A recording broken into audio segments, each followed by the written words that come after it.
કોઠાને સંસ્કૃતમાં કપિથ્ય કહે છે. કપિ એટલે વાંદરા, એને કોઠા બહુ ભાવે છે, આથી એનું નામ કપિથ્ય છે. કોઠું મધુર, ખાટું, તુરું, સહેજ કડવું, ઠંડુ છતાં કામશક્તિ વધારનાર, મળને રોકનાર તથા પિત્ત, વાયુ, વ્રણનો નાશ કરનાર છે.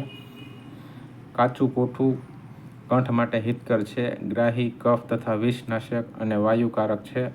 પાકું કોઠું મધુર, ખાટું તથા સુગંધી હોવાથી રુચિકારક, દોષનાશક, વિષનાશક, ગ્રાહી, ભારે, કંઠને સાફ કરનાર તથા કફ, વાયુ, શ્વાસ, ખાંસી, અરુચિ અને તૃષા, તરસને મટાડે છે.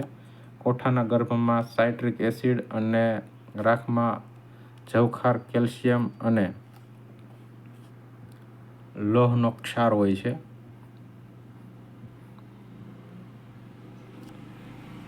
કોઠામાં આદુ, મરચું, કોથમીર, ફુદીનો, ગોળ વગેરે નાખી બનાવેલી ચટણી જમવામાં એકાદ કલાક પહેલાં જરા જરા ચાટીને ખાવાથી ખોરાક પરની અરુચિ દૂર થાય છે અને જઠરાગ્નિ પ્રદીપ્ત થાય છે. કોઠીના પાન હાથમાં ખૂબ જ મસળી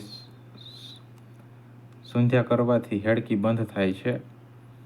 કોઠાના ગર્ભમાં ત્રિકૂટ ચૂર્ણ જરા જરા ચાટ્યા કરવાથી કફથી ઉત્પન્ન થયેલ ઉલટી બંધ થાય છે. આવા દર્દીએ ત્યાર પછી દર 4-5 દિવસે દિવેલનો હળવો રેચ લેવો, સૂંઠ નાખી ઉકાળેલું પાણી જ પીવું અને કફકારક ગળ્યા, ઠંડા અને ભારે આહાર દ્રવ્યો બંધ કરવા. કોઠીના પાનની 5 ગ્રામ ચટણી દહીંમાં મેળવી સવાર, બપોર, સાંજ લેવાથી નવો અને જૂનો મરડો મટે છે.